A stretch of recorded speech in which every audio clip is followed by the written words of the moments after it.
Pension കിട്ടിയ പൈസ UDF വന്നാലും കിട്ടൂല.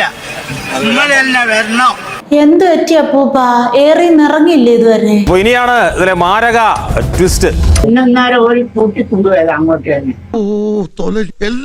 നിങ്ങൾ മനസ്സറിന് കൊടുത്തതല്ലേ? വേറെയുള്ള നേതാക്കന്മാരെല്ലാം കൂടി പറഞ്ഞ് അയാൾ എരിയത്ത് കൊടുക്കുകയാണെങ്കിൽ നിങ്ങൾക്ക് എന്നെ തിരിച്ചു തരൂല്ല. ഞാൻ അങ്ങനെ കൊടുത്ത് തിരിച്ചു തരികയും ചെയ്തു. ഞാൻ മനസ്സറിന് കൊടുത്തല്ല. ഇയാൾ എന്തിനാ ഇങ്ങോട്ട് കെട്ടിയെടുത്തത്? ബസ് സ്റ്റോപ്പിൽ നിന്നാ മതി ഞാൻ പറഞ്ഞല്ലേ. പണം കൈമാറിയത് നേതാക്കൾ പറഞ്ഞിട്ടെന്ന് ബാലുശ്ശേരി സ്വദേശി മൊയ്തി.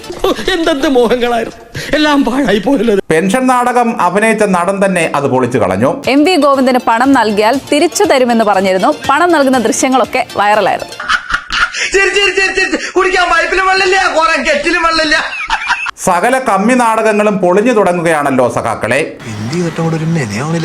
കണ്ണൂരിൽ നിന്ന് എറണാകുളത്തേക്ക് അപ്പം കൊണ്ടുവന്ന് വിറ്റ് തിരികെ രാവിലെ എത്തി ഉച്ചയ്ക്ക് തിരിച്ചെത്തുന്ന കഥ പോലെയായി. അതിലൊന്നും ഞാൻ പോയി ഉൾക്കൊണ്ടില്ല. കേരളത്തിൽ ഇടതുപക്ഷ ജനാധിപത്യ മുന്നണി മൂന്നാം പ്രാവശ്യം അധികാരത്തിൽ വരും എന്നുള്ളത് എഴുതി വെച്ചോ. ഇത്രയും വലിയ ഗതികെട്ടവർ ഈ ഭൂമിയിൽ വേറെ ഉണ്ടാവുക എന്തോ. കർഷക തൊഴിലാളി എനിക്ക് കിട്ടിയ 2000 രൂപ എന്റെ കയ്യിൽ കൊണ്ടു തന്നു. എനിക്ക് പെൻഷൻ കിട്ടി. എനിക്ക് ഭയങ്കര സന്തോഷമുണ്ട്. ഒരു പാവം കർഷക തൊഴിലാളി. നിങ്ങൾ തന്നെ ഇനിയും വരണം. UDF വന്നാൽ ഈ പെൻഷൻ ഒന്നും ഞങ്ങൾക്ക് കിട്ടില്ല. കറക്റ്റായിട്ട് പാവം തലേ ദിവസം എഴുതി കാണാപാഠം പഠിച്ചു എന്ന് പറഞ്ഞു. UDF വന്നാലും കിട്ടൂല. നിങ്ങൾ തന്നെ വരണം. ആ ഡയലോഗ് ഡെലിവറി അങ്ങോട്ട് കഴിഞ്ഞപ്പോ മാസ്റ്ററിന്റെ മുഖത്തെ ആ ഒരു സംതൃപ്തി, ഭാഗ്യം, ഒരു അക്ഷരം തെറ്റിക്കാതെ കൃത്യമായിട്ട് പറഞ്ഞ്. പൊക്കി പറയാൻ പറഞ്ഞാൽ പൊക്കി പറഞ്ഞോളണം, മനസ്സിലായോ? അതിനുള്ള ക്യാഷ് ഞാൻ വേറെ പേ ചെയ്യുന്നുണ്ട്, മനസ്സിലായില്ലേ? ഭാഗ്യത്തിന് തിരിച്ചു തന്നു. നോട്ട് കൈ വന്ന അഭിനയാന്നൊക്കെ മറന്നുപോയത് സ്വന്തം പോക്കറ്റിലോട്ട് ഇടുന്ന ആ ശീലം.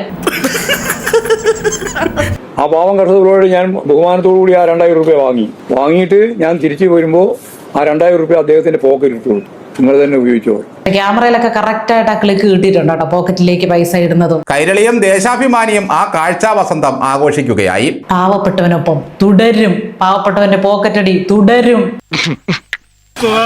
UDF വന്നാലും കിട്ടൂല. നിങ്ങൾ തന്നെ വരണം. സീൻ ഓക്കെ, പക്ഷെ തിരക്കഥ പാളിപ്പോയി.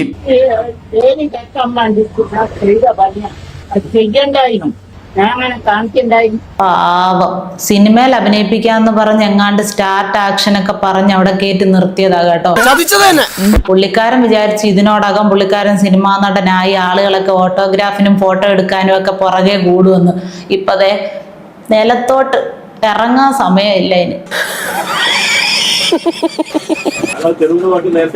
അറിയില്ലായിരുന്നു. അപ്പൊ ആദ്യമായിട്ട് കണ്ടിയാ അവിടെ ഒറിജിനൽ ആണെന്ന് പറയില്ലടാ, അത്രക്ക് ആർട്ടിഫിഷ്യൽ ആയിട്ട് കണ്ടതേ. ആദ്യമായിട്ട് വരികയാണ്. മാലിയിടുന്ന കൂട്ടത്തിൽ എല്ലാവരും വരുന്ന കൂട്ടത്തിൽ മൂപ്പറും പന്നിയാണ്. നല്ല പ്രായമുള്ള ഒരാളാണ്. മതി മതി, നോണ പറഞ്ഞ് കഷ്ടപ്പെടണ്ട. പേരേതായാലും അറിഞ്ഞു തന്നെ ഇട്ടതാ. എല്ലാം ഗോവിന്ദ, എവിടെ കൈവച്ചാലും ഗോവിന്ദ. ആൾക്കാരൊക്കെ പറഞ്ഞു കഴിഞ്ഞിട്ട് കൊടുത്തിട്ട് ഇപ്പൊ ഇങ്ങോട്ട് ഞങ്ങളോട് കിറ്റ് തരും. അത് അങ്ങനെ ചെയ്തതാ.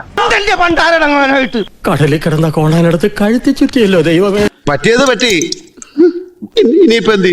അത് തങ്ങളുടെ അടപ്പൂരുമെന്നറിഞ്ഞ CPM ആ വൃദ്ധനെ പിടികൂടി മൊഴി മാറ്റിച്ചു.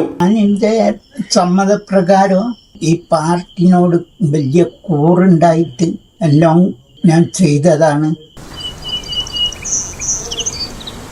അങ്ങനെ കൊടുത്തതാണ് പൈസ. എനിക്കിങ്ങോട്ട് തിരിച്ചു തരികയും ചെയ്തു. ഇത്ര മാത്രമേ ഉള്ളൂ. ആരോ പറഞ്ഞിട്ട് കൊടുത്താണോ? ഇല്ല, ഞാൻ ആരും പറഞ്ഞിട്ട് കൊടുത്തല്ല, എന്റെ മനസ്സറിഞ്ഞ് കൊടുത്തതാ. എന്തോന്നാടോ ആ ചോദ്യത്തിന്റെ കനം കേൾക്കുമ്പോഴറിയാം അതൊരു ഭീഷണിപ്പെടുത്തി പറയിപ്പിച്ചതാണെന്ന്. ഇതിൽ വലിയ കാര്യങ്ങളൊന്നുമില്ല, പെട്ടെന്ന് തട്ടിക്കൂട്ടിയതാ. എന്റെ സ്വതവേ ഞാൻ പറഞ്ഞത് തന്നെ. ഞാന് CPM-നോട് കൂറ് കാണിക്കുന്ന ഒരാളാണ് ഞാൻ. എന്തൊരവസ്ഥ! എത്ര നിഷ്കളങ്കമായിട്ട് ആ സാധു പറയുന്നത്. നമ്മുടെ തനത് നാടകവേദിക്കും ഒരു സംഭാവനയാണല്ലോ ഈ ഗോവിന്ദൻ. എന്തായാലും സംഗതി കൊള്ളാം. നിങ്ങൾ ആദ്യം പട്ടിയാക്കി മാറ്റുന്ന കൂട്ടർ തന്നെയാ. ഇപ്പൊ എനിക്ക് ഒരു സിനിമ ഡയലോഗ് ഓർമ്മ വന്നേ, മൊയ്തീനെ ആ ചെറിയ സ്പാനർ എടുക്കൂ എന്ന് പറഞ്ഞ പരിപാടി. എത്ര പ്രാവശ്യമാണ് ആ പാവപ്പെട്ട മനുഷ്യനെ കൊണ്ട് മാറ്റി മാറ്റി പറയിപ്പിക്കുന്നത്. ഒരു മടുപ്പൊക്കെ ഇല്ല മാഷെ ഇതൊക്കെ ചെയ്യുന്നതിന്? ഒരു മര്യാദയൊക്കെ വേണ്ടേ? തൊടുന്നതെല്ലാം 3G ആവുകയാണല്ലോ മ്യാഷ്ട്രേ. 2 പ്രതികരണമുണ്ട്, 2 നോക്കിയാൽ മതി. 2 പ്രതികരണം വന്നിട്ടുണ്ട്. ഒരു പ്രതികരണം മാത്രമല്ല, 2 പ്രതികരണമുണ്ട്. അത് 2 കൂടി വായിച്ചു നോക്കും. അവസാനം വന്നതും കൂടി വായിച്ചു നോക്കുന്നു. അതാ ഞാൻ പറഞ്ഞു. എന്ത് പ്രഹസനമാണ് സജി. അതൊരു ഡ്രാമയാണെന്ന് എല്ലാവർക്കും ഗോവിന്ദ ഭാഷ പോകുന്ന എല്ലായിടത്തും ഇതുപോലെ എന്തെങ്കിലുമൊക്കെ പറ്റും. ഒരിടത്ത് ബംഗാളികൾ വന്ന് ജയ് വിളിക്കുന്നു, ഇവിടെ ഇതിങ്ങനെയായി പോകുന്നത്. എത്ര കിട്ടിയിട്ട് നീ എന്താ പഠിക്കാത്ത? ഒരിടത്ത് തൊടുന്നതും ക്ലച്ച് പിടിക്കുന്നില്ല. വേറൊരിടത്ത് എന്താ കഴിഞ്ഞ ദിവസം ഗണേഷ് കുമാരൻ, അടുത്ത എല്ലാ ദൈവങ്ങളുടെ പേരിട്ട് ഇറങ്ങിയേക്കുക. ഗോവിന്ദൻ, ഗണേഷ് കുമാരൻ. ദാ ഒരു പാവപ്പെട്ട അമ്മ എത്ര മാസത്തിന് മുമ്പ് പറഞ്ഞതാണോ എന്തോ, MLA കണ്ടപ്പോ സ്വന്തം മണ്ഡലത്തിലാണേ, എനിക്ക് നടക്കാൻ പാടുണ്ട്, ഒരു വീൽ ചെയർ വേണമെന്ന് പറഞ്ഞതിന് നടക്കാൻ ഒരു സപ്പോർട്ടിന് ഒരു വോക്കർ അത് വാങ്ങിച്ചു കൊടുത്തിട്ട് വലിയ പബ്ലിസിറ്റി കൊടുത്തിട്ടുണ്ട്. ഞാൻ ഇതുവരെ പറഞ്ഞില്ല എന്നേ ഉള്ളൂ. എന്തിനാ ഞാൻ എന്നെ തന്നെ വെറുതെ ഇങ്ങനെ പൊക്കി പറയണേ? അമ്മ പറഞ്ഞത് ഞാൻ ശിരസാ വഹിച്ചു. അമ്മയുടെ ആഗ്രഹം അപ്പൊ തന്നെ നിറവേറ്റി കൊടുത്തു. ഈ ഒരു വീൽ ചെയറിന് പകരം ഒരു ഫ്ലാറ്റ് വല്ലതും ആണ് അമ്മ ചോദിച്ചിരുന്നെങ്കിൽ. ഇപ്പം മനസ്സിലായില്ലേ?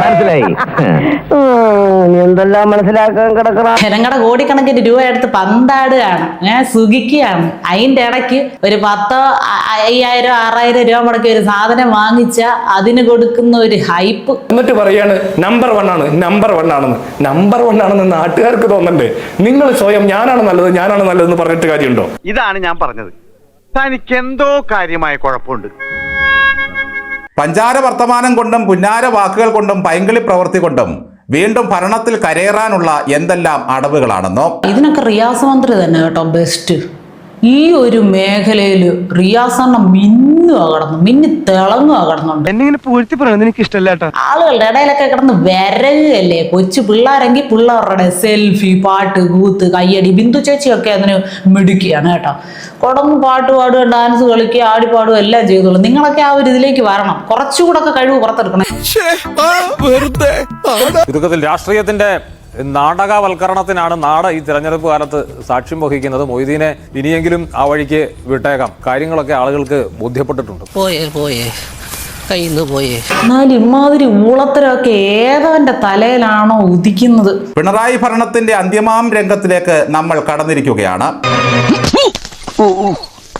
ഇപ്പോ AKG സെന്ററിലെ കനകോലുവാണോ അതോ ബാലുശ്ശേരിയിലെ കനകോലുവാണോ ഇതിന്റെ പിന്നിൽ പ്രവർത്തിച്ചതെന്നാണ് ഇനി അറിയേണ്ടത്. എന്തായാലും വലിയ മാനക്കേടായി. ഗോവിന്ദന്റെ ബംഗാളി നാടകവും പെൻഷൻ നാടകവും പൊളിഞ്ഞു.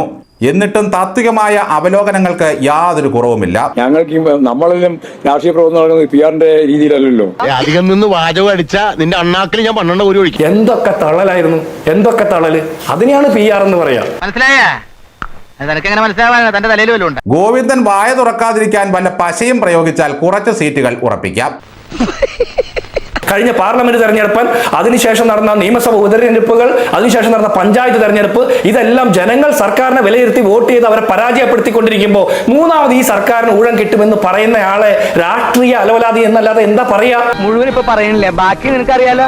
ആ വാക്ക് ഒരു മോശപ്പെട്ട രീതിയാണെങ്കിൽ പിണറായി വിജയൻ വിളിച്ച പോലെ പറയാം. പരനാറിയെന്നോ പരമനാറിയെന്നോ MM മണി പറഞ്ഞ പോലെ മറ്റേ പണിയെന്നോ അങ്ങനെയൊക്കെ പറയണോ? ഇങ്ങനത്തെ തട്ടിക്കൂട്ടുടായ്പകളിലൂടെ ഒന്നും വോട്ട് പിടിക്കാൻ പറ്റത്തില്ല. കുറച്ചും കൂടെ അടുത്ത ലെവലിലേക്ക് പോയി പ്രത്യേക പരിശീലനമൊക്കെ നേടിയെടുത്തതിന് ശേഷം കളത്തിലേക്ക് ഇറങ്ങുന്നതാണ് നല്ലത്. പറഞ്ഞെന്നേ ഉള്ളു. തോക്കുമ്പോ ഇത്തിരി അന്തസ്സായിട്ട് തോക്കാലോ. ഈ വക തമാശ പറയാതെ തമാശ അല്ലടാ, ചങ്കിൽ തെറ്റേ ഞാൻ പറഞ്ഞത്. ഈ ഭരണത്തിന് ഒരു കുഴപ്പവുമില്ല. ജനങ്ങൾ ഇപ്പോഴും നമ്മളെ ജീവന തുല്യം സ്നേഹിക്കുന്നു. എല്ലാവരും പറയുന്നു പിണറായി വീണ്ടും വരണമെന്ന്. അതും വിശ്വസിച്ച് നടക്കുകയാണ് ഈ പാർട്ടിയും ഗോവിന്ദനും.